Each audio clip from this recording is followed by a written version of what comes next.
Assalaamu calaykum. Bini'aadamkoo dhan waxay daba cararaan horumarka iyo guusha. Laakiin ma ogtahay in farqiga u dhexeeya qofka guulaystaha ah iyo kan fashilma inuusan ahayn keliya nasiibka, balse uu inta badan ka yimaado go'aamada ay qaataan iyo ficilada ay sameeyaan maalin kasta. Qofka guulaysta wuxuu si joogta ah u doortaa waxyaabo horumar u keeni kara maalin walba, halka qofka fashilma uu inta badan dib u dhigto shaqadiisa, ka quusto horumarkiisa markuu dhibaato la kulmo, ama uu sameeyo go'aano aan u adeegayn mustaqbalkiisa. Dadka inta badan waxay jecel yihiin inay horumar sameeyaan, laakiin waxay ku wareegtaan meesha ay taagan yihiin, iyagoo suga waqti sax ah ama fursado gaar ah oo ay horumar ku sameeyaan. Haddaba haddii aad rabto inaad noloshaada beddesho, inaad dhaqaale aad samayso, inaad horumar aad gaarto, ama aad noqoto qof ka duwan kii shalay, wax waliba waxay ka bilowdaan maskaxdaada, waxaana soo raaca ficilada aad samayso. Muuqaalkan waxaan ku soo qaadan doonaa 5 qodob oo muhiim ah haddii aad si daacad ah u dhaqangeliso, kaa caawin doona inaad jidka guusha si dhab ah gacanta u saarto. Qodobka 1: ka bax aagga raaxada comfort zone. Aagga raaxada waa meeshaad ku dareento ammaan iyo degnaan, laakiin inta badan waa meesha uu horumarkaaga ku istaago. Haddii aad mar walba samayso waxyaabo aad hore u taqaanay, natiijo cusub ma heli doontid. Horumarka dhabta ah wuxuu ka bilaabmaa markaad isku daydo waxyaabo cusub, xitaa haddii ay kula muuqdaan wax cabsi badan oo aad u adag. Tusaale ahaan, inaad barato xirfad cusub, inaad ganacsi bilowdo, ama inaad la hadasho dad cusub. Waxyaabahaas oo dhan marka hore way ku cabsi gelin karaan, laakiin halkaas ayay fursadda dhabta ah ku jirtaa. Markaad ka baxdo aagga raaxada, kalsoonidaada way ziyaadaa. Waxaad baran doontaa waxyaabo cusub, fursado cusub ayaad arki doontaa. Haddii aad rabto nolol ka duwan midaad hadda ku jirto, waa inaad samaysaa wax ka duwan waxaad caadiyan samayn jirtay. Ku bilow si tartiib tartiib ah, maalin kasta hal talaabo oo yar qaad.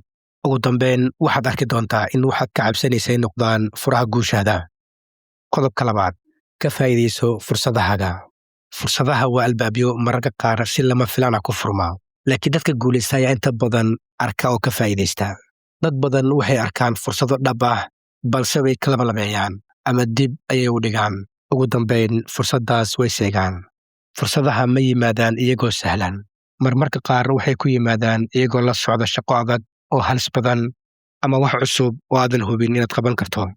Laakiin haddii aadan ka faa'iidaysan oo aad sugto ilaa wax walba ay ka noqdaan perfect, fursaddu way ku dhaaftaa.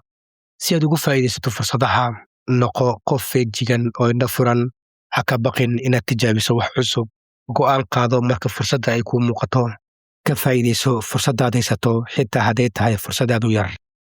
Tusaale ahaan, qof ayaa laga yaabaa inuu helo fursad yar sida shaqo cusub, ganacsi yar, ama xirfad uu ku baran karo muddo kooban. Haddii qofkaas uu ku dhiirado inuu ka faa'iidaysto fursaddaas, waxay u noqon kartaa bilow yar oo noloshiisa oo dhan beddesha. Sidaas darteed, ha sugin waqti ku habboon fursaddaas, ee bilow isla daqiiqadaas si aad si sax ah ugu faa'iidaysato. Qodobka 3: ka faa'iidayso fashilkaaga. Fashilka ma ahan dhammaadka wax walba, ee waa cashar kuu diyaarinaya guul soo socota. Dad badan markay fashilmaan way niyad jabaan, waxayna isku arkaan guuldareystayaal. Laakiin dadka guulaysta waxay fashilka u arkaan fursad ay wax ku bartaan oo ay ku hagaajiyaan nafsadooda. Mid mar walba maskaxdaada ku hay: qof walba wuu fashilmaa, laakiin muhiimadda waxay tahay sidaad ugu falceliso fashilkaas kugu dhacay. Haddii aad ka cararto fashilka, waxaad seegaysaa casharo qiimo leh, laakiin haddii aad fahanto waxa kaa qaldamay, waxaad noqonaysaa qof ka xoog badan kii hore. Markaad ka faa'iidaysato fashilkaaga, waxaad ogaanaysaa qaladaadkaaga, waxaad baranaysaa waxa shaqeeya iyo waxa aan shaqayn. Kalsoonidaada way sii xoogaysataa, waxaad noqonaysaa qof adkaysi badan. Tusaale ahaan, qof markiisa ugu horreysay ganacsi sameeyey laakiin ku fashilmay. Haddii fashilkaas uu casharo ka barto, marka xigta fursaddiisa guusha aad ayay u siyaadi doontaa. Fashilka waa dariiqa guusha ee ma ahan caqabad joojiya guusha. Ha ka baqin inaad qaladaad samayso. Qof aan wax qaldin wax ma saxo. Khalad kasta wuxuu kuu yahay talaabo kuu dhabaysa guushaada. Qodobka 4: maamul waqtigaaga. Waqtiga waa hantida ugu qaalisan ee aad haysato. Lacag waa la heli karaa, laakiin waqti lumay dib looma soo celin karo. Sidaad u isticmaasho waqtigaaga ayaa go'aamisa halkaad noloshaada ka gaari doonto. Dad badan waxay lumiyaan waqtigooda iyagoo ku mashquulsan waxyaabo aan muhiim ahayn, laakiin dadka guulaysta waxay si fiican u kala saaraan waxa muhiimka u ah iyo waxa muhiimka u ahayn. Si aad u maamusho waqtigaaga si sax ah, qorshay maalintaada ka hor intaadan bilaabin. Micnaha habeenkii intaadan seexan qorshay waxaad subaxii qaban doonto haddii Rabbi subxaanahu wa tacaala nafta kugu soo celiyo. Kala hormari howlahaaga. Ku bilow kuwa ugu muhiimsan. Ka fogow waxyaabaha wakhtigaaga kaa mashquulaya. U qorshay wakhti u gaara shaqada, nasashada iyo waxbarashada. Markaad si fiican u maamusho wakhtigaaga, waxaad qaban kartaa shaqo badan wakhti yar gudahooda. Cadaadiskaaga wuu yaraadaa. Waxaad si dhaqsi leh ugu dhawaan doontaa hadafyadaada.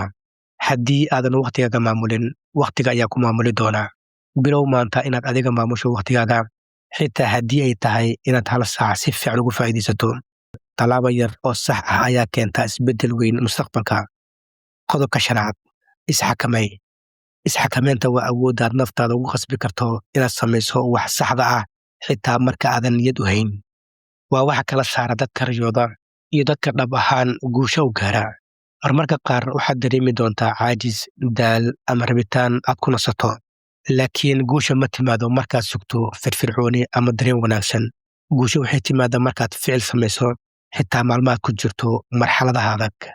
Qofka nafsadiisa xakameeya wuxuu qabtaa shaqadiisa wakhtigeeda. Wuxuu ciyaarta ka hormariyaa waajibaadkiisa. Wuxuu maalin kasta raacaa qorshihiisa. Isxakamaynta micnaheeda ma ahan inaad noqoto qof aan nasan, balse waa inaad xakamayso naftaada xilliyada qaar si aad u gaarto hadafkaaga. Si aad u gaarto isxakamayn dhab ah, samayso jadwal aad raacdo. Bilow howlo yaryar oo si joogta u qabato. Ka fogow waxyaabaha kaa mashquuliya howlahaaga. Xusuuso hadafkaaga mar walba. Guusha laguma gaaro shaqo aad qabato mararka qaar. Guusha waxaa lagu gaaraa waxaad si joogta u samayso maalin kasta wakhti cayiman. Haddii aad barato inaad xakamayso nafsadaada, waxaad awood u yeelan doontaa inaad gaarto wax kastoo aad rabto. Mawduucina maanta halkaan ayuu nagu egyahay.